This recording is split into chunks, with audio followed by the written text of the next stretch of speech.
धर्मणस्तत्त्वं पश्यन्ति प्रत्यगात्मनः अनेकान्तमयी मूर्तिः नित्यमेव प्रकाशताम् वन्दे तु सर्वसिद्धे ध्रुवमचलमणोवमं गतिं पत्ते वोच्छामि समयपाहुर् निर्मो सुधकेवलीमणिदम्।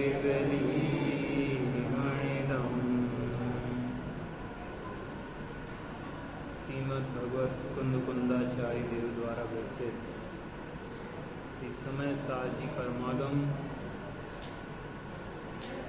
पेज नंबर 201 गाथा 72। अभी तक चर्चा ये चली कि बंध किस प्रकार होता है। अब प्रश्न है कि बंध का निरोध कैसे होता है, तो उसका जवाब दिया ज्ञान मात्र से बंध का निरोध होता है। तो अब फिर से प्रश्न करता है शिष्य कि ज्ञान मात्र से ही बंध का निरोध कैसे होता है। उसका उत्तर गाथा द्वारा कहते हैं, नादूण आसवाणम् असुचित्तं च विगरीय भावं च दुःखस्य कारणं तिय तदोनियतिं पुनदि जीवो असुचि बना विपरीतता के आश्रमों का जान के अरु दुख कारण जान के इनसे निवर्तन जीव करे। आश्रमों की असुचिता और विपरीतता तथा वे दुख के कारण हैं, ऐसा जानकर जीव उनसे निवृत्ति करता है। गाथा और गाथार्थ अपना हो गया था, टीका चल रही थी। जल में शैवाल है सो मल या मैल है। शैवाल है वह जल नहीं है, और जल है वह शैवाल नहीं।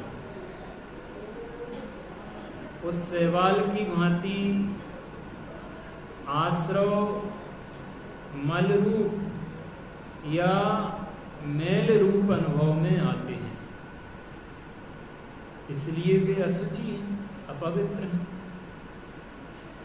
और भगवान आत्मा तो सदा ही अति निर्मल चैतन्य मात्र स्वभाव रूप से ज्ञायक स्वरूप से ज्ञायक है, इसलिए अत्यंत शुचि ही है, पवित्र ही है, उज्जवल ही है। दर्पण पे धूल लग गई तो बताओ दर्पण करेगा क्या? उस धूल को भी प्रतिबिंबित करेगा। धूल के आवरण के कारण हमको अपना चेहरा दिखाई नहीं दे रहा, ये बात अलग, परंतु दर्पण तो उस समय भी स्वच्छ स्वभावी है और वह धूल को प्रतिबिंबित करने का काम करेगा। ऐसे ही आत्मा तो ज्ञायक स्वरूप है। ज्ञायक तो परम पवित्र पदार्थ है, एकदम स्वच्छ पदार्थ है। असुचि तो ये रागादिक हैं, आश्रव हैं। इस प्रकार दोनों में अत्यंत भेद है। किसमें? आश्रव में और देखो, भेद ज्ञान हमेशा दो के बीच होता है। भेद ज्ञान कहाँ होगा? दो के बीच में होगा। और जहाँ मोक्ष मार्ग के भेद ज्ञान की बात हो वहां दो में एक आत्मा होगा। क्या? यदि आप सिर्फ आश्रमों को देख देख के भेद ज्ञान करना चाहो तो भेद ज्ञान हो नहीं सकता। देखो, गेहूं में गेहूं भी है, मिट्टी भी है, तो आप भेद ज्ञान कर सकते हो कि ये मिट्टी है, ये गेहूं, अलग अलग।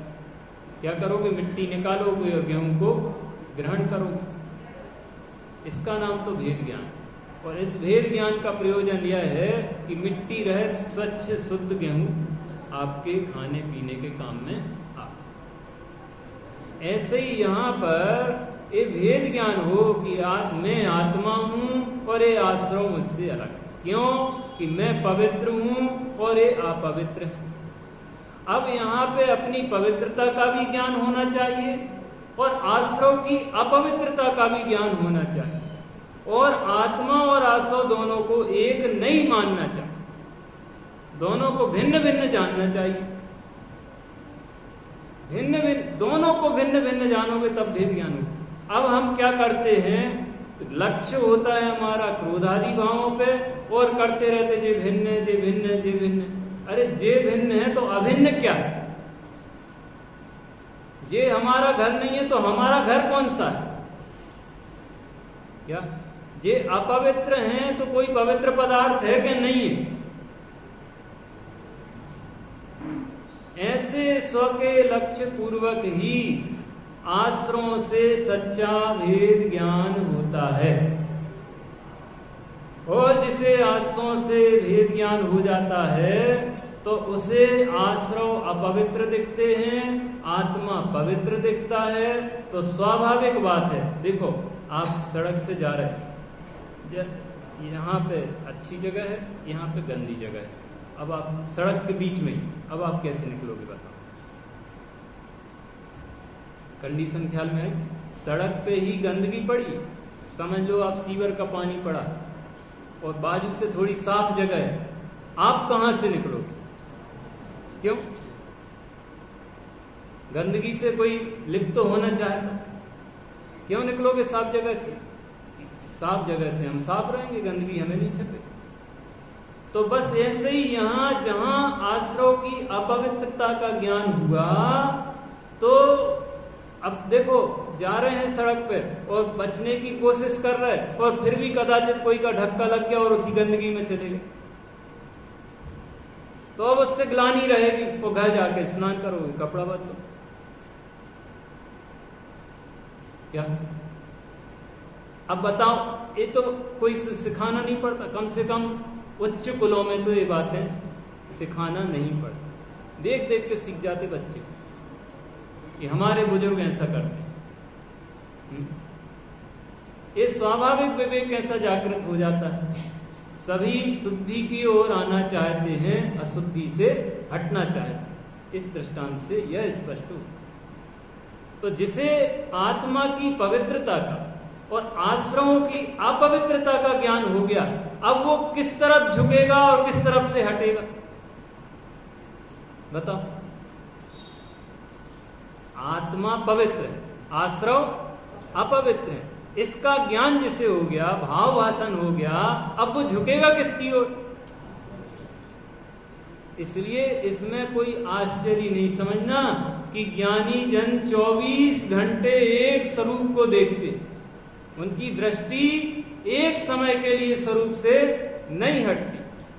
अब बोले रागादिक तो देखे जाते हैं, वो ऐसे हैं जैसे धक्का लग गया है। कर्म के उदय जन्य ऐसे भाव हो जाते हैं, होते अपनी कमजोरी से हैं, इसलिए अपना दोष जानते हैं और निरंतर उससे निवृत्ति की भावना भाते, निरंतर। ये नहीं कि जरा ही सा तो राग है, ये नहीं, राग मात्र नहीं पुसाता, ऐसी अद्भुत दशा ज्ञानी की हो जाती। परम पवित्र पदार्थ है आत्मा। आत्मा का नाम सुनते ही आह्लाद आ जाता है। जब जब सुख की आवश्यकता महसूस, अरे दुखी है तो सुख चाहिए, तो परिणति कहां दौड़ती है? आत्मा की ओर दौड़ती है। जैसे प्यासे की दौड़ पानी की ओर होती, तो ज्ञानी की दौड़ आत्मा की ओर होती। आप सैकड़ों दृष्टांत आगम में मिल जाएंगे। मुनि राजाओं के ऊपर परिसर हुए, अपसर्ग आए, उन उपसर्गों के काल में वे कहाँ चले गए? हर तीर्थंकर के समय में 10 ऐसे मुनिराज होते हैं जिनके ऊपर घोर उपसर्ग होता है और वे उस उपसर्ग को जीतकर कैवल्य प्राप्त करते हैं। क्या? और हर तीर्थंकर के समय में ऐसे 10 मुनिराज होते हैं जिनके ऊपर भयंकर उपसर्ग होता है और वे उस उपसर्ग को जीतकर सर्वार्थ सिद्धि जाते। बोल, और ऐसे कितने तीर्थंकर हो चुके आज तक? 24 ही हुए। बोलो, हर अवसर्पणी में 24 हो रहा है और हर उत्सर्पणी में 24 हो रहा है। एक कल्प काल में 48 तीर्थंकर हो रहा है। और ऐसे कब से चल रहा है ये क्रम? अनंत काल से, अनादि काल से चल रहा है ना? बताओ कितने ऐसे मुनिराज हो गए। तो ऐसे उपसर्गों के काल में अब वे दुख से बचने का कोई उपाय करते हैं कि नहीं करते? उपसर्ग हो रहा है तो भागते हैं कि नहीं भागते? नहीं भागते। ये शरीर की ओर से कथन है। क्या भागते? वहां से अपने उपयोग को हटाकर अपने चैतन्य स्वरूप में लगा, वहां से उठ के, भाई हम यहां बैठे, गंदा पानी आ गया, उठ के यहां बैठ गए ऊपर, होगा कि नहीं होगा? तो वहां पे उपसर्ग आया तो वहां से अपना उपयोग हटा के अपने आराधना में लगे। फिर बाहर भी आता उपयोग, फिर भीतर चले गए। इसलिए उपसर्ग की दशा में अनेक जीवों को कैवल्य की प्राप्ति हुई। अनेक जीव श्रेणी चढ़े। बहन श्री का तो एक वचनामृत ही है। क्या है उसमें कि जैसे कोई बच्चा है, वह माँ का आंचल पकड़ के चल रहा, और माँ का आंचल पकड़ के चल रहा है तो बीच में जरा ठोकर लग गई। ठोकर लग गई तो उसने आंचल को और जोर से पकड़े तो था ही, ठोकर लगी तो क्या किया? आंचल को और जोर से पकड़ लिया। ऐसे ही मुनिराज आत्मा की आराधना तो कर ही रहे हैं, परंतु ऐसे उपसर्ग आए तो उपसर्ग के काल में और उग्र पुरुषार्थ करते स्वरूप की ओर। क्या? अपवित्रता से हटते हैं, पवित्रता की ओर झुकते।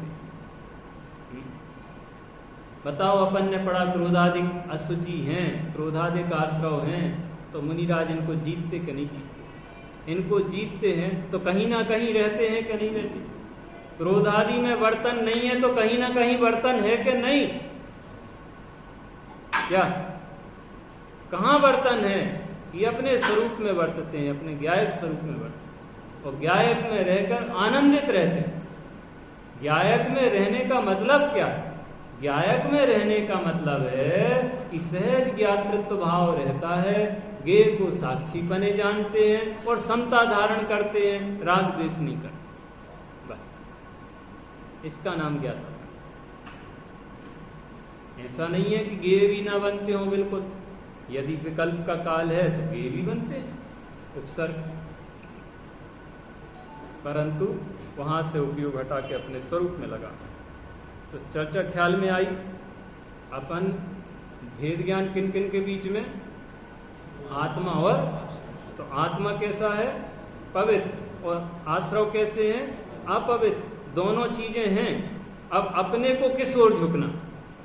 अपने को कहां बैठना? आश्रवों से हटना और स्वरूप में बसना। ये अपना कार्य है और ये कार्य कोई 1-2 दिन का नहीं, हर समय करने का कार्य। सिर्फ 10 दिन करने का कार्य नहीं, हर समय ये कार्य करने का। तड़प जागृत होना चाहिए। हो इतने वर्ष हमको 10 लक्षण मनाते हो गए, एक कार्य तो हमने कभी किया नहीं। हमने क्या किया? ज्यादा से ज्यादा क्रियाओं का परिवर्तन किया, और ज्यादा हुआ तो परिणामों का परिवर्तन किया, परंतु अभिप्राय का परिवर्तन हमने आज तक किया नहीं। क्या बदली अपन ने? क्रियाएं बदली, और क्या बदले? कदाचित परिणाम बदले, बाकी तो परिणामों का भी ठिकाना नहीं। और बाई चांस परिणाम बदले तो अभिप्राय तो नहीं बदला, इसलिए स्थिति उसके जैसी रही जैसे कोई जिम में एक मशीन आती है, उस पे आप दौड़ लगाते रहो, तो कितने 1 घंटा तक दौड़ लगाते रहो, कितनी दूर पहुंचोगे? बताओ, मुनि वृद्धार अनंत बार का क्या मतलब है? बताओ। दौड़ खूब लगाई परंतु रहे कहाँ? जहां के मंजिल नहीं मिली। मोक्ष के लिए मुनि बने, कोई पाखंड से बने हो, पाप बुद्धि से बने हो, ऐसा नहीं। क्योंकि पाप बुद्धि से बने, पाखंड करें तो 9वें गिरवे कैसे जाए? वहां तो बहुत विशुद्ध परिणामी जाता, बहुत विशुद्ध परिणामी जी, शुक्ल लेस्या के जिसके परिणाम है ना, ऐसा जीव वहां जाता है। तो पाखंड से वो धर्म नहीं पाल रहा, परंतु धर्म के नाम पे वो जो कर रहा है वो वास्तव में धर्म न होकर राग मात्र है, इसलिए संसार का संसार में रहता है। भाई घड़ा ऊपर आया, अब ऊपर आया तो अब क्या होगा? तो वो 9वें ग्रेवक में गया तो ये तो भाव परावर्तन का एक स्थान है। काय का? भाव परावर्तन। थोड़ी पंच परावर्तन की चर्चा करें, नाम आ गया तो जी भाव परावर्तन की बात करते हैं। भाव परावर्तन के भी 4 भेद, क्या? मनुष्य भाव परावर्तन, त्रियंच भाव परावर्तन, नरक भाव परावर्तन, देव भाव परावर्तन। अब एक एक परावर्तन आप देखो, कम से कम आयु नरक में 10,000 वर्ष है। 10,000 से कम तो है ही नहीं। अपन लोग, कई लोग बीमार हो जाते, 10-10, 20-20 साल पड़े रहते हैं, उनको उताई होने लगती है कि कितनी बीमारी, कि कब आएगा इस पाप का वन, कब आएगा, कब आएगा। नारकियों का विचार कर लो भाई और धीरज धारण करो। हमने ही नरक में हजारों वर्ष निकाले, हजारों नहीं सागरों निकाले। कैसे निकाले बताओ? और आज श्रेणिक महाराज जो कि छायक सम्यक दृष्टि हैं, अभी नरक में कैसे निकाल रहे बताओ? कैसे धैर्य से सहन कर रहे हैं उनको, और अगले ही भाव में तीर्थंकर होने वाले हैं, अगले ही भाव में। बोल, शांति से सहन करने के अलावा कोई उपाय नहीं, धैर्य ही अवलंबन। ऐसे प्रसंगों में विचार करना, धैर्य ही अवलंबन है। ठीक है भाई, निधत्ती निकाचित कर्म बांधे हैं, उनकी निर्जरा किसी प्रकार होती नहीं है, परंतु एक छूट उस समय भी है कि उनसे भेद ज्ञान करके आप समता धारण करो, धैर्य रखो। ये उपाय वहां भी। पंडित जी साहब के प्रवचनों में बात आई कि निधत्ती निकाचित कर्म तो भोगे बिना काम चलता, फल देते ही। और आगम में एक चर्चा और आई कि भगवंतों के दर्शन से निधत्ती निकाचित कर्मों की भी निर्जरा हो। परस्पर विरुद्ध कथन हो गए। तो बोले विरुद्ध तो होते नहीं, पूर्वापर विरुद्ध तो वचन होते नहीं है, जिन वचन। तो फिर क्या मतलब है कि वे उदय में आते हैं। अब उदय का कार्य क्या है? वो उदय कर्म उदय में आए तो उदय का कार्य क्या है? हमने इस कर्म के फल को भोगा, ऐसा कब कहें? कोई को वेदना हुई और बहुत आकुलित हुआ तो कर्म का फल मिला। अब वेदना हुई और शांति से सहन कर गया तो कर्म ने क्या दुखी किया? आया चला गया। ऐसे ही जिनने अपने स्वरूप में रह के क्या उन कर्मों की ओर ध्यान ही नहीं दिया, उनको अवॉइड कर दिया, उनकी तरफ देखा ही नहीं, वे अपना काम कर रहे, हम अपना काम कर रहे। वे अपना काम करने को स्वतंत्र हैं तो हम भी अपना काम करने को स्वतंत्र हैं, तो उनने भोगा ही नहीं उसको, तो कह दिया निर्जरा। क्या निर्जरित हो गए। और ये सब भगवंतों के सिद्धांत से होता है। देव शास्त्र का सिद्धांत, सप्त तत्व का सिद्धांत, इसके बल पे इनको जीतने में सक्षम बनते। सिद्ध भगवान सिद्धत्व छोड़ के कभी संसार में नहीं आते। इसका कारण क्या? कि जो सिद्धांत है वही उनका मूल कारण।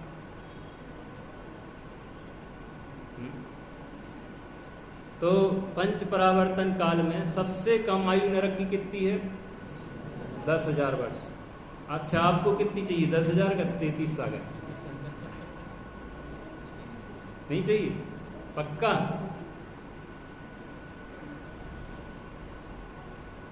तो पुरुषार्थ करना पड़ेगा। बिना पुरुषार्थ के कहने मात्र से काम नहीं चलेगा। अभी विशुद्ध परिणाम है तो देवगति में चले जाओगे, फिर देवगति से कहाँ जाओगे? मारीच का जीव मर के देवगति में गया, फिर मनुष्य हुआ, परिव्राजक वगैरह, और फिर देवगति में गया। इससे कई बार देवगति में, फिर बाद में कहाँ गए? कहते कितने तो उनने अकौआ के भाव धारण किए। अकौआ यानी आग का पेड़।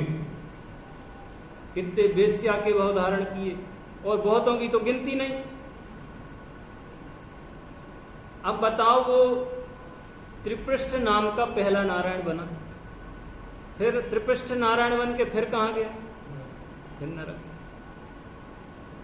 यानी बीज तो पड़े हैं ना, बीज जलाए बिना काम कैसे चलेगा? बीज जलाना है तो अपने स्वरूप को पहचानो, समझो, ये नरक नहीं जाने का उपाय। नहीं तो आप कहते रहो और तत्काल में आप शुभ भाव भी कर लो तो भी गारंटी नहीं है कि आप नरक नहीं जाओ। समझ में आया? गारंटी तब मिलेगी जब आप स्वरूप की आराधना करें। ये भी एक विवक्षित कथन ही है। तो 10,000 वर्ष की आयु, और नरक भाव परावर्तन पूरा कब होगा? या तो ऐसा है कि 10,000 वर्ष समय में जितने समय हैं उतनी बार वो 10,000 वर्ष की आयु धारण करे, और फिर एक एक समय बढ़ती हुई आयु धारण करे। और नियम क्या है भाव भ्रमण के? कि नरक से निकलकर कोई नरक गति में नहीं जाता। और आपने पुराण पढ़े होंगे कि नरक से निकल के मनुष्य होगा, त्रियंच होगा, और फिर नरक जाएगा, 2, 4, 6 बार जाएगा, और फिर कहीं और चला जाएगा। और अलग अलग आयु, यहाँ समझो उसने 1 सागर की आयु धारण करी, और फिर क्रूर त्रियंच हुआ, फिर 22 सागर की आयु का बन गया। तो बोले अभी 1 सागर की धारण करी थी, अब 22 सागर की धारण करी, तो वो गिनती में नहीं आएगा। 10,000 वर्ष की आयु धारण करने के बाद 10,000 एक समय की आयु धारण करे, तब वो गिनती में आएगा। और ऐसे एक एक समय बढ़ते हुए 33 सागर की आयु धारण करे, तब जाके नरक भव परावर्तन पूरा होता है। और ऐसे हमने कितने परावर्तन करे? ख्याल में आया थोड़ा गणित? क्या सोचो आप? रोम कांप जाना चाहिए, कांप जाना चाहिए ऐसा विचार कर। और जब नहीं संसार से भयभीतता नहीं होती हो, विषयों में खूब उत्साह आता हो, लोक में बहुत उत्साह आता हो, तो ये वैराग्य भावनाएं पढ़ो, 12 भावनाएं पढ़ो। बोले क्या करें, जानते तो हैं परंतु चित्त तो वहां जाता, तो वहां से हटाने के लिए वैराग्य भावनाएं पढ़ो। ये 12 भावनाएं वैराग्य को जगाने वाली हैं। संसार, शरीर और भोगों के स्वरूप का विचार करो। सबकी ऐसी स्थिति है। पंडित जी साहब समझ में तो आता है, परंतु चित्त तो वहीं जाता है, निंदा भी करते फिर भी जाता है। तो एक 12 भावनाएं पढ़ो, विरागी पुरुषों का चरित्र पढ़ो, सत्पुरुषों की संगति करो, अपने से ऊंचे की संगति करो, अपने से नीचे की संगति। पवित्र बनना है तो पवित्र आत्मा का संग, और पवित्र आत्मा के संग के लिए पवित्र आत्माओं का संग। समझ में आया? आप देखोगे जैसे लोगों के पास जाते आपके वैसे परिणाम। आत्मा के लिए स्फटिक मणि का दृष्टांत क्यों दिया? स्फटिक मणि को जिस वस्तु पर रख दो वैसे रंग की दिखेगी। आप भी जिसकी संगति करोगे वैसे भाव आपके हो जाएंगे। क्या औपाधिक भाव है ना वे, तो जैसी उपाधि मिलती वैसे भाव हो जाते। इसलिए बुद्धि पूर्वक निमित्त का विवेक करते हुए स्थानों से बचना, कुछ स्थानों से बचना और सुस्थानों में आना। बुद्धि पूर्वक सुस्थान किस किस को कहा? स्थान का मतलब सिर्फ क्षेत्र नहीं समझना। स्थान अपने यहाँ 6 कहे, देव, शास्त्र, गुरु। देव के आराधक, शास्त्र के आराधक, गुरु के आराधक, ये सब अपने सुस्थान है। साधारणी सुस्थान है, उसके पास आओ, उसके पास बैठो, तत्व की चर्चा करो। ये भाव परावर्तन थोड़ा ख्याल में आया भाई अपने स्वरूप को नहीं जानेंगे, भेद विज्ञान नहीं करेंगे, आसव का संबंध नहीं करेंगे, तो कर्म तो लाइन लगा के खड़े हैं, एक के बाद एक, एक के बाद एक। हर समय कर्मों का आसव हो रहा है भाई। यहां तो भाव आश्रव से भेद ज्ञान करा रहे हैं, और भाव आश्रव होगा तो भाव आश्रव पूर्वक द्रव्य आश्रव होता है, और वो रुकता है तो कर्म का बंध कहलाता है, और फिर वो उदय में आता है जी, फिर नए भाव करता है, फिर नए कर्म बांधता है। ऐसी संतति अनादिकाल से चलती आ रही। एक परंपरा तोड़ना और बिना पुरुषार्थ के परंपरा टूटने वाली। तो क्या करें अपन इसको तोड़ने के लिए? क्या करें कि पवित्र आत्मा को और अपवित्र आश्रमों को भिन्न भिन्न जाने। कैसे जाने कि भिन्न भिन्न है ना, लक्षण भेद है ना। आगे चर्चा आएगी कि नमक का, खारपन का और व्यंजन का भेद का कैसे होता है। ज्ञान हो, भेद ज्ञान से ही उसका ज्ञान होता है, ज्ञान से ही उनका भेद पता चलता है। पानी में उष्णता और शीतलता का भेद कैसे पता चलता है? ज्ञान से ही पता चलता है। क्या ऐसे ही आश्रव और आत्मा के भेद कैसे पता चलता है? कि ज्ञान से ही पता चलता है। विचार करो जी, आप पवित्र हैं कि नहीं। कामादिक के भाव, धन के लोभ के परिणाम, नाना प्रकार के छल के परिणाम, क्रोध के परिणाम, ये सब आते रहते हैं। इनको अपवित्र जानो, और इनका भी मूल मिथ्यात्व को जानो, वो महाअपवित्र है। इनका भी मूल क्या है? ख्याल में आए ना? तो पहली बात हुई, दो के बीच में भेद ज्ञान करा रहे, तो पहली युक्ति क्या बतलाई कि ऐसे आप देखो देखो जो क्रोधादिक अपवित्र है कि नहीं। बोलो, क्रोधादिक से जीव दंड का पात्र बनता है कि नहीं? और ज्ञान से कोई दंड का पात्र बनता है कि नहीं बनता है? ख्याल में है ना? तो ज्ञान स्वभावी आत्मा अलग है और रागादिक आश्रव अलग है भाई। उपाय इसके अलावा कोई दूसरा नहीं है। हम अपने मन का कुछ उपाय करने लगे, उससे तो काम नहीं चले। कुदरत के नियम किसी ने बनाए नहीं है, वे बने बनाए हैं। अब बने बनाए नियम का अपन फॉलो करें तो अपन परेशानियों से बचे रहेंगे, और बने बनाए नियमों को भंग करेंगे तो कुदरत का डंडा पड़े बिना रहेगा नहीं। जैसे लौकिक संविधान को हम भंग करते हैं तो दंड के पात्र बनते हैं, उसी प्रकार कुदरती नियमों का हम उल्लंघन करेंगे तो दंड के पात्र बने बिना नहीं रहेंगे। यदि कुदरत के दंड से बचना है तो नियम समझो और समझ के पालन, ज्ञान का प्रयोग करो।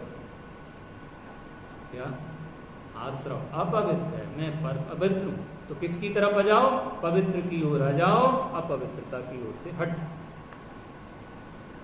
अपवित्रता से हटने के लिए पवित्र की ओर आना ही होगा।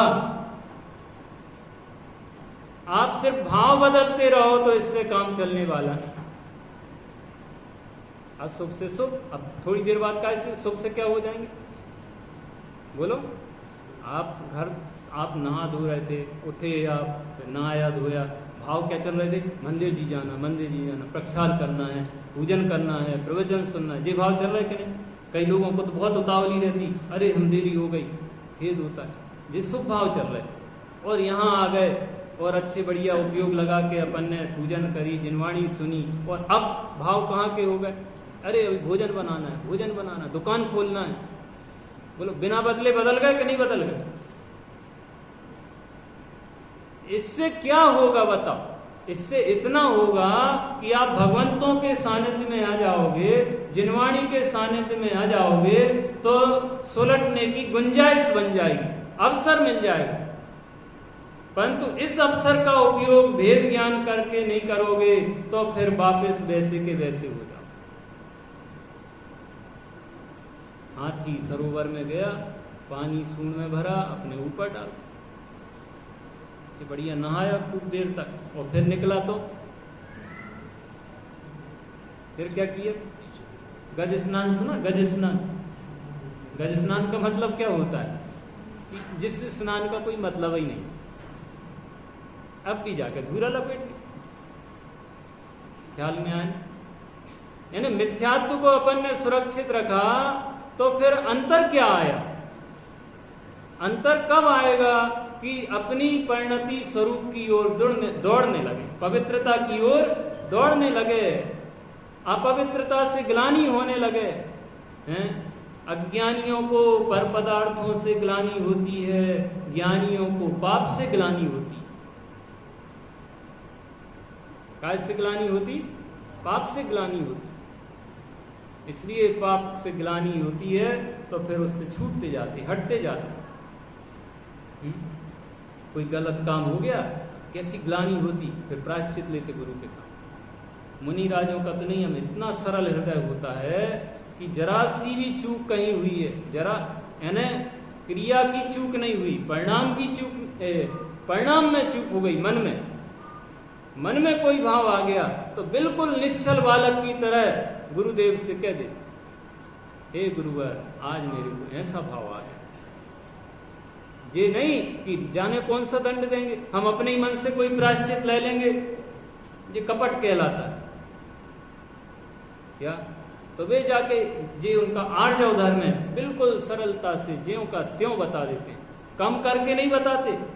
जैसे अपन लोग कोई गलती हो जाए तो ऐसे बताएंगे जैसे बहुत छोटी सी गलती, बड़ी गलती को भी ऐसे बोलेंगे जैसे छोटी सी, और दूसरे की छोटी गलती भी ऐसे बोलेंगे जैसे बहुत बड़ी हो गई। ये छल है कि नहीं है? बोलो, ऐसा छल नहीं करते मुनिराज, बता देते हैं और शुद्धि करते। गुरु ने प्रायश्चित दिया, प्रायश्चित से शुद्धि कर, ये शुद्धि की प्रक्रिया है। समझ में आया ना? प्रायश्चित करना, आलोचना करना, प्रतिक्रमण करना, ये सब काय की प्रक्रिया है? शुद्धि की प्रक्रिया। सीता जी का अपवाद हुआ, फिर अपवाद का निराकरण भी हुआ। क्यों हुआ? कि उनने मुनिराज पे दोष लगाया था और फिर बाद में उसका निराकरण भी किया था। हमने गलत कहा था, जा जाके सबसे कहा हमसे गलती हो गई, इसलिए उस अपवाद का निराकरण भी हुआ। तो अपने से गलती ना हो तो द बेस्ट, और कदाचित गलती हो जाए तो बिना अभिमान के उसका प्रायश्चित करो।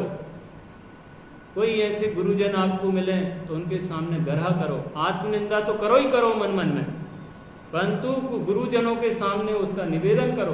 परंतु गुरुओं की पहचान कर लेना कि वे गुरु ही हों, यानी दोषों को निकालने में सक्षम हों, दोषों को बगराने में नहीं। समझ में? इतने जरूर निर्णय कर लेना।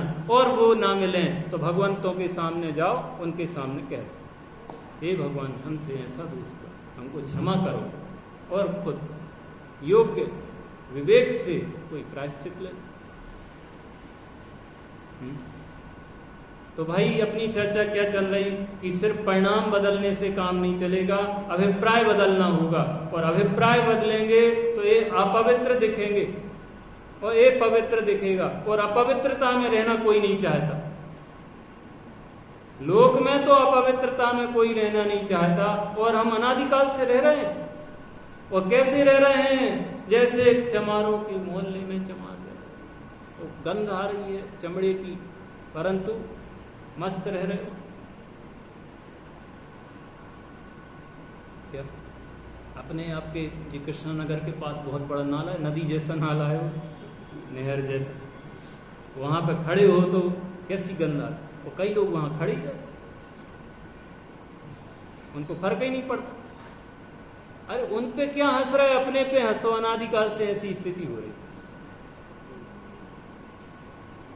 अनादिकाल से अपवित्रता में पड़े हैं, आश्रमों में पड़े। बोलो निगोद में थे तो भाव कलंक सुपौरा, भाव कलंक की प्रचुरता थी, पृथ्वी कायक आदि स्थावरों में आए तो वहां भी भाव कलंक था, इल्ली आदि में आए तो वहां भी भाव कलंक था, और अब इतने ऊंचे आ गए, संगी पंचेंद्रीय हो गए, उसमें भी मनुष्य हो गए, उसमें भी जैन हो गए, इतने ऊंचे आ गए, और तो भी अपवित्रता में पड़े। ये हंसी के लायक नहीं है। केवल वो उन बेचारों की तो मजबूरी है उन्हें आजीविका करना।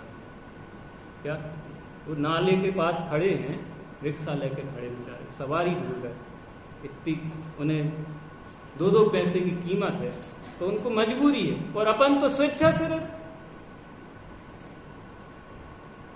अब कोई किसी का है ऐसी जगह पे घर, बेचारा मजबूरी में रह रहा, और अपन तो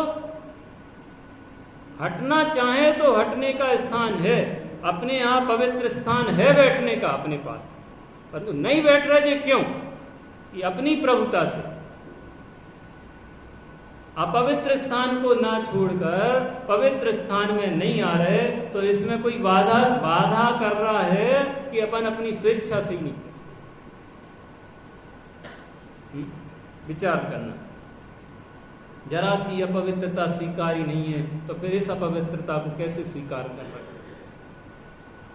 बाहर की अपवित्रता क्या करेगी? ये अपवित्रता तो हमें निगोद में ले जाएगी।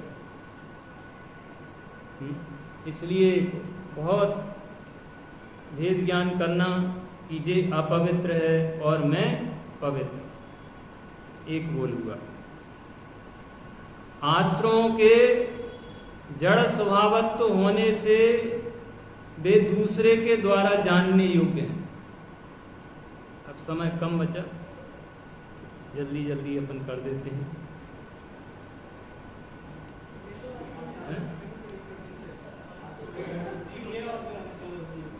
चौथा से उपवास है क्या? आकुलता हो जाती होगी ना इन लोगों को। आश्रमों के जड़, मन लग रहा है? आश्रमों के जड़ स्वभावत्व होने से वे दूसरे के द्वारा जानने योग्य, उनमें खुद को जानने की शक्ति नहीं। जैसे जो लाइट है, तो लाइट इन सब पदार्थों को प्रकाशित कर देती है, ठीक है, परंतु ये लकड़ी है, लकड़ी में सबको प्रकाशित करने की सामर्थ्य, अच्छा सबको प्रकाशित करने की सामर्थ्य तो नहीं है, अपने को प्रकाशित करने की सामर्थ्य तो है नहीं, है ही नहीं इसमें। लाइट कहते ही उसे है जो प्रकाशित करे, ख्याल में आए? इसी प्रकार ये आश्रमों में जैसे लकड़ी में प्रकाशन शक्ति नहीं है, ऐसे ही आश्रमों में जानने की शक्ति का नितांत अभाव है। आगम अध्यात्म में जहां प्रकाश मतलब आता है, तो प्रकाश का मतलब जानना समझना, स्वपर को जानता है, इसका नाम प्रकाशक का। ख्याल में? यहां से लाइट जैसा प्रकाश नहीं देखना, ज्योति जैसा प्रकाश नहीं देखना, क्योंकि आत्मा तो अरूपी, जानना ही प्रकाशन है। समझ में आए ना? तो आश्रमों के जड़ स्वभावत्व होने से, आश्रमों का स्वभाव कैसा? पहला स्वभाव क्या बताया उनका? असुचिपना। एक बात और सुनो भाई, मल का दुर्गंध स्वभाव ही है। क्या मल है? विष्ठा है, विष्ठा स्वभाव से ही दुर्गंधित है, पवित्र की जा सकती है। सोने को पवित्र किया जा सकता कि नहीं किया जा सकता? विष्ठा को, उसका स्वभाव ही दुर्गंध है। ऐसे ही आश्रव स्वभाव से ही अपवित्र है। कैसे? इनको पवित्र नहीं बनाया जा सकता, इनसे हटा जा सकता। समझ में आया? अब दूसरी बात, ये जड़ स्वभावी, इनका स्वभाव कैसा है? जड़ कैसे कह रहे हैं? जड़ है कि जे ना अपने को जानते ना दूसरे को जानते, ये दूसरे के द्वारा जाने जाते हैं। आत्मा में ज्ञान शक्ति भी है और आत्मा में ज्ञेय शक्ति भी है, परंतु आश्रम में सिर्फ ज्ञेयपना है, ज्ञानपना नहीं है। ज्ञेय तो है वे, ज्ञान के द्वारा जाने तो जाते हैं, परंतु स्वयं नहीं जानते, अपने को भी नहीं जानते और दूसरे को भी नहीं। बोलो, क्रोध हुआ, किसने जाना? क्रोध ने जाना? क्रोध हुआ ऐसा क्रोध ने जाना, किसने जाना? ज्ञान ने जाना। और क्रोध ने ज्ञान को जाना? क्रोध ने क्रोध को भी नहीं जाना और क्रोध ने ज्ञान को भी नहीं जाना।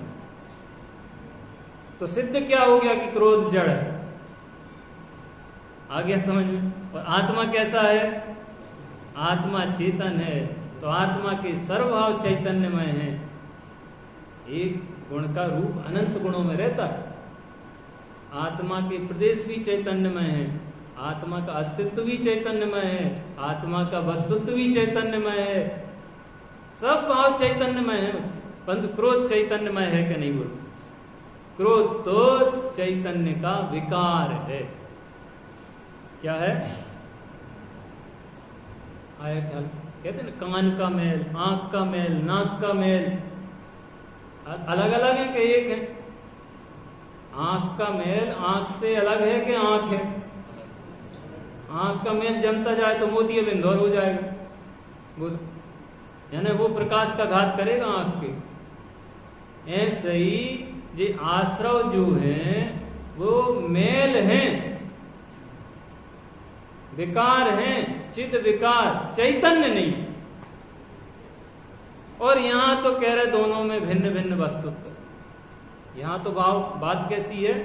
आत्मा का अस्तित्व अलग है और आश्रव का अस्तित्व अलग है। What is the proof? बोले, ये सोना निकला, स्वर्ण पाषाण निकला खान से, इसमें सोना और पत्थर दोनों। अब कोई कह रहा है ये सोना अलग है और पत्थर अलग है। बोले व्हाट इज द प्रूफ? देखो, अब उसने शुद्धि प्रक्रिया करी, सोना अलग निकल आया इतना सा, पत्थर इतना सारा निकल आया। बोले देखो ये अलग अलग हुए।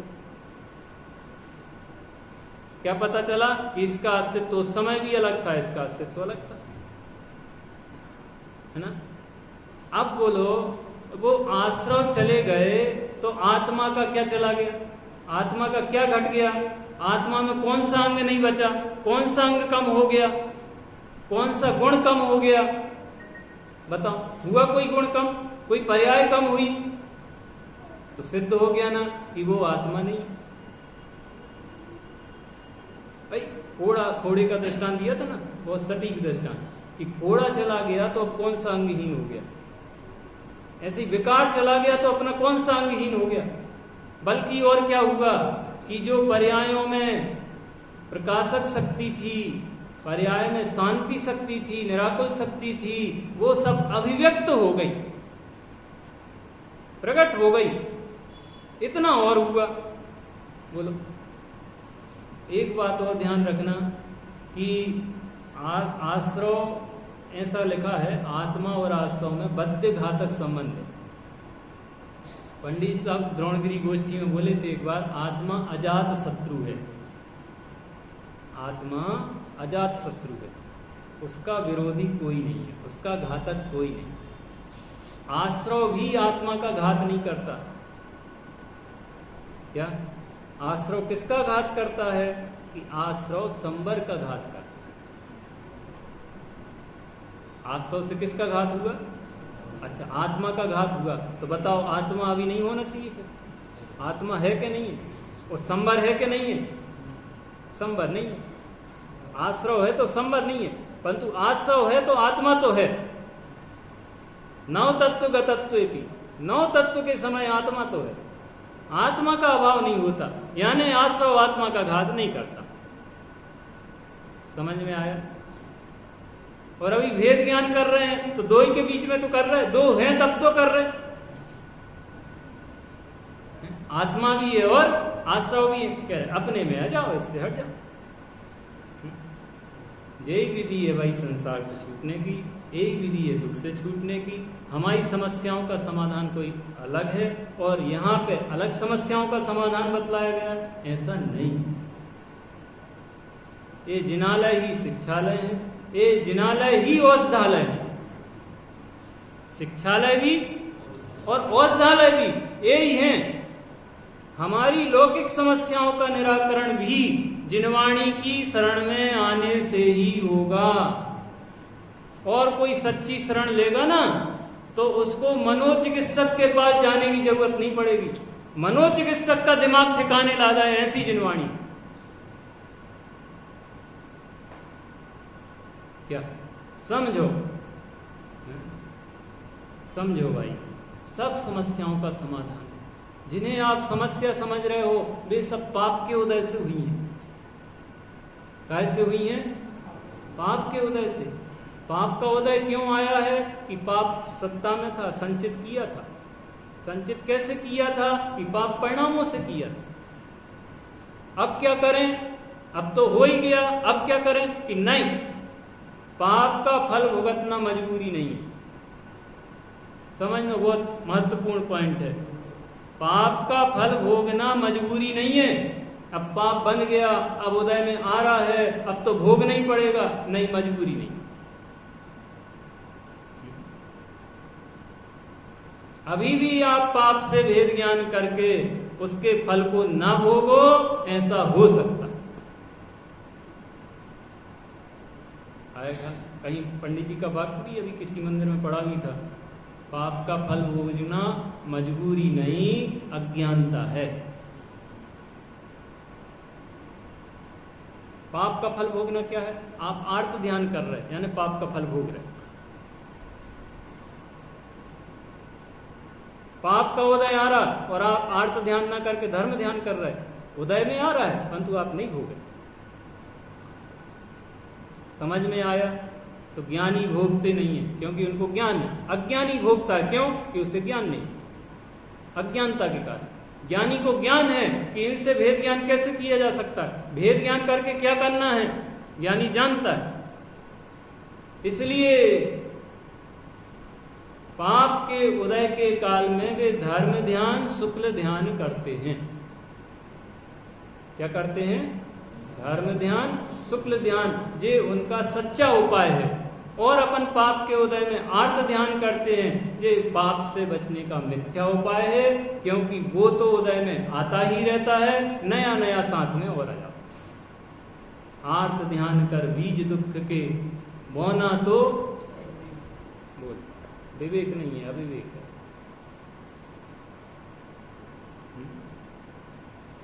तो कैसे हैं आश्रव? जड़ स्वभाव, इनमें जानने देखने की शक्ति का अभाव, बिल्कुल अभाव।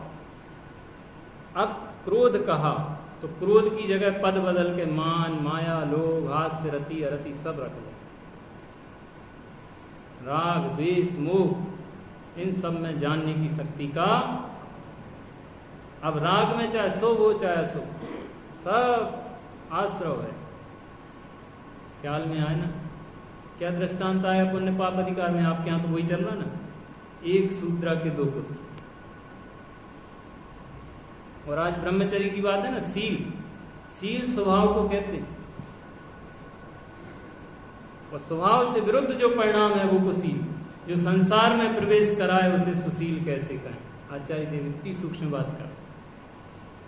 अपन स्थूल कुशील से नहीं बच पाए और यहाँ पे तो इसको भी कुशील कह के इससे भी बचने की बात कह।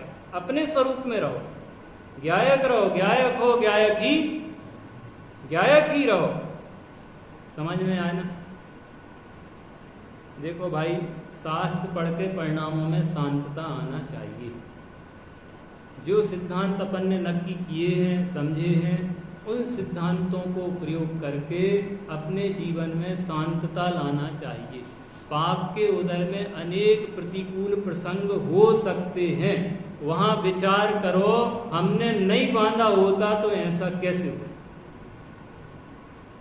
कोई भी प्रसंग बना, कलिहारी नारी मिल गई, कपूत मिल गया, बैरी सम भाई मिल गया, दरिद्रता है, लोग उल्टा सीधा बोलते हैं, अपमानित करते हैं, कोई भी कर्म उदय में आ रहा है, वो क्या बता रहा है कि बांधा तो हमने, हमारे ही उदय में क्यों आ रहा है? कई लोग कहते हैं, आपने सुना होगा, हमारे साथ ऐसा काय होता है। समझ गए हमारी भाषा? हमारे साथ ऐसा काय होता है, हमारे ही साथ ऐसा क्यों होता है? अरे अकल लगाओ, क्यों होता है? दूसरे के साथ क्यों नहीं होता? बुद्धि लगाओ कि तुमने बांधा है इसलिए तुम्हारे ही साथ ऐसा होता। एक आदमी था, गांव भर के उससे मूर्ख बेवकूफ है, गांव के लोग बहुत खराब है, हमें जीने नहीं, चलो यहाँ। गांव छोड़ के निकल गया, अब एक दूसरे गांव में गया, वहां पेड़ पे चढ़ गया और पेड़ पे जिस डाल पे बैठा था उसी डाल को काटने लगा। अब कोई राहगीर निकला, बोले ए मूर्ख क्या कर रहा है? तुमसे कौन ने कही?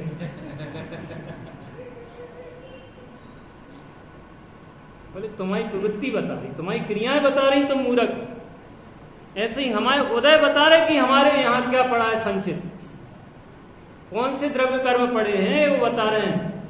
इसलिए शांत रहो, शांति पूर्वक उनकी निजरा करना ही एकमात्र उपाय है। उनकी ओर लक्ष्य कर करके, आर्त रौत ध्यान कर करके नए नए पाप बांधना ये कोई विवेक की बात। पाप के उदय में आर्त ध्यान से बचो और पुण्य के उदय में रौद्र ध्यान से बचो। क्या पाप के उदय में काय से? आर्त ध्यान तो दुख का कारण है, रौद्र ध्यान तो आनंद का कारण है। हिंसानंदी आनंद शब्द है, चौर्यानंदी, मृषानंदी, अरे उससे अधिक दुख का कारण। भ्रम में मत रहो, धर्म ध्यान करो। धर्म ध्यान करो यानी जिनेंद्र भगवान की क्या आज्ञा है इस प्रसंग विचार करो। कर्म के उदय का विचार करो। भाई मैंने ऐसा कर्म बांधा था, सीता जी क्या विचार नहीं है, हमने ऐसा किया होगा, अंजना जी क्या विचार नहीं है, सास ने इतना कह दिया व्यभिचार नहीं हो, उल्टा हो, जाने क्या क्या, परंतु सास के प्रति मन में भी खेद आ गया हो तो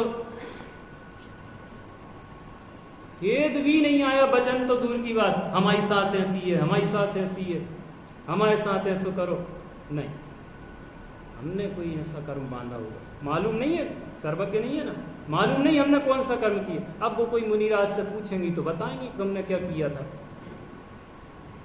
परंतु वे विचार कर रही आगम के बल से कि भाई मैंने कुछ ऐसा किया होगा। बोलो, ये विपाक विचय धर्म है और अपाय विचय अब है, तो अब इसका निराकरण कैसे किया जाए। अब घर में सांप घुस ही आया है तो अब करें क्या?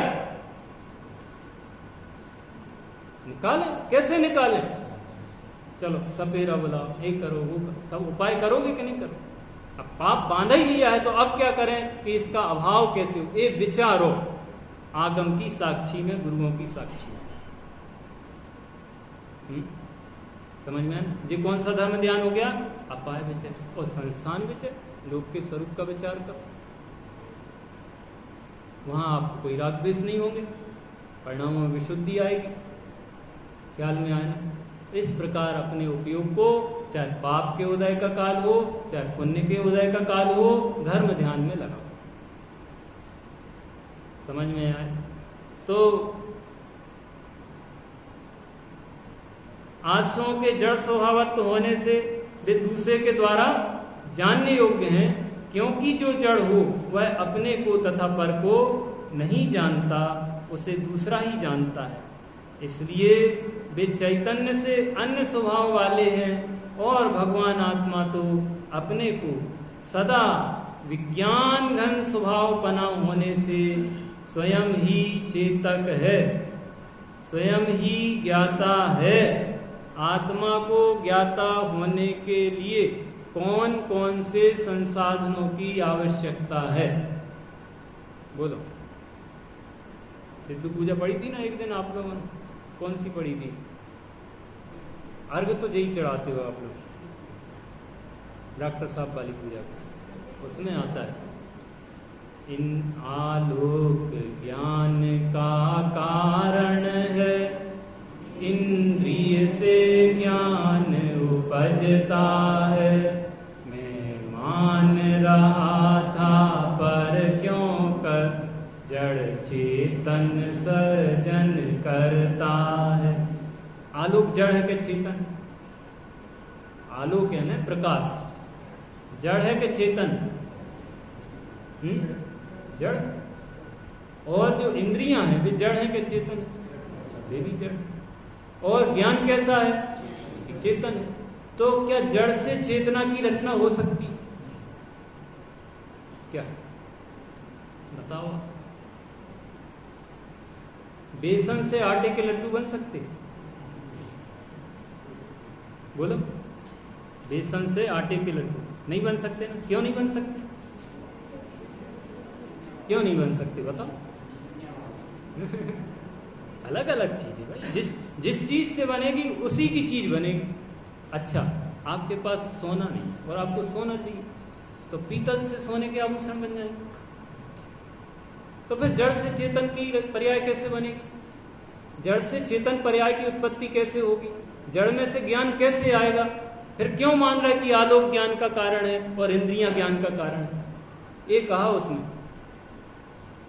उस लाइन में ये बात कही कि आलोक यानी प्रकाश और इंद्रियों से ज्ञान की उत्पत्ति नहीं होती। तो फिर प्रश्न होता है कि होती किससे है? कि ऐसा ज्ञानमयी एक आत्मा ही है, उसी में से ज्ञान की लहर उत्पन्न होती। ज्ञान की प्रतिपल उठे तरंग, उठती कि नहीं उठती? सबके, ज्ञानी के उठती, अज्ञानी के नहीं उठती, कि सभी के उठती, क्योंकि सभी ज्ञान स्वभावी आत्मा है। प्रतिपल है, ज्ञान की प्रतिपल उठे तरंग, झांकता उसमें आत्म राम। हर ज्ञान की पर्याय में आत्मा प्रतिबिंबित होता ही है, जानने में आता ही है। कोई ऐसे स्वर्ण के आभूषण का नाम बताओ जिसमें स्वर्ण ना हो। एक आभूषण का नाम, कोई भी, XYZ बताओ, है कोई ऐसा? तो आत्मा की ऐसी कौन सी पर्याय है जिसमें आत्मा नहीं? आत्मा की ऐसी कौन सी पर्याय है जिसमें आत्मा नहीं है? समझ में आया ना? और ऐसी कौन सी ज्ञान की पर्याय है? ऐसी कोई लाइट बताओ जो अपने को प्रकाशित ना करे और सब वस्तुओं को प्रकाशित करे। जब लाइट ऐसी नहीं है तो ज्ञान ऐसा कैसे हो सकता है? अपने को ना जाने और सबको जाने। क्या स्वपर प्रकाशक है ज्ञान? बस गलती कहां हो रही कि यही मैं हूं ऐसी प्रतीति नहीं करता। गलती क्या है? यही मैं हूं ऐसी प्रतीति नहीं करता, गलती इतनी है बस। पढ़ना आप 17वीं 18वीं गाथा की टीका। तो स्वयं स्वभाव से ही ज्ञाता है, स्वभाव से ही जानने वाला है। जानने के लिए कहीं से कुछ लाने की जरूरत नहीं। सिद्ध भगवान के पास इंद्रियां नहीं, परंतु जान रहे कि नहीं जान। अनंत भगवान के पास इंद्रियां हैं, परंतु इंद्रियों को काम ही में नहीं ले रहे। क्या आंखें बंद हैं और लोकालोक को जान रहे? क्या जितनी स्पष्टता से अपन रस को नहीं जान रहे, उससे अनंत गुनी स्पष्टता से भी जान रहे। और फिर भी अपन उसे लक्ष्य कर करके आकुलता कर रहे और वे निराकुल। अपन वेदना का वेदन कर रहे और वे वेदना को जान रहे हैं। बस बोलो, नारकियों को ऐसी वेदना जान रहा है कि नहीं जान रहा? और दुखी हो रहा है कि नहीं हो रहा है? दुखी नहीं हो रहा है। क्या सारे विश्व को जानते हैं। तो जैसी शक्ति उनके व्यक्त हुई है, ऐसी शक्ति हम में भी। सिद्ध समान मैं हूं, जैसे वे आत्मा हैं मैं भी आत्मा हूं। वे ज्ञानादिक अनंत गुणों को धारण करते हैं, मैं भी ज्ञानादिक अनंत गुणों को धारण करता हूं। वे भी जानते देखते हैं, मैं भी जानने देखने वाला आत्मा ही। क्या अंतर है बताओ? है कोई अंतर? अंतर यही ऊपरी जान। कौन सा अंतर है? पंडित जी बोलते अंतर नहीं भीतरी जान। अंतर यही, अंतर नहीं भीतरी जान। भीतरी अंतर नहीं है भाई। ये सोने का आभूषण है, ये शुद्ध सोना है, इनमें अंतर है, परंतु कैसा अंतर है? ऊपरी अंतर। भीतरी अंतर दोनों में नहीं। दोनों ही स्वर्ण है, दोनों की एक जैसी कीमत है। खोट की कीमत माइनस कर दो बस। तो स्वयं ही चेतक है, स्वयं ही अपने से ही। मिश्री स्वयं ही मीठी है, आत्मा स्वयं ही चेतक है, आत्मा स्वयं ही ज्ञाता है। ज्ञेयों के कारण ज्ञाता नहीं है। क्या क्या कहना है? ज्ञेयों के कारण ज्ञाता नहीं है, प्रकाश के कारण ज्ञाता नहीं है, इंद्रियों के कारण ज्ञाता नहीं है। काय के कारण ज्ञाता है? स्वयं से ही ज्ञाता है। स्व को और पर को जानता है, इसलिए वह चैतन्य से अनन्य स्वभाव वाला ही है, अर्थात चैतन्य से अन्य स्वभाव वाला नहीं है। अब तीसरा जो है, कल शाम को तो अपन समय साथ जी की ही चर्चा करेंगे, तो उसमें ये बाकी का प्रकरण और हो जाए। सहजानंद जी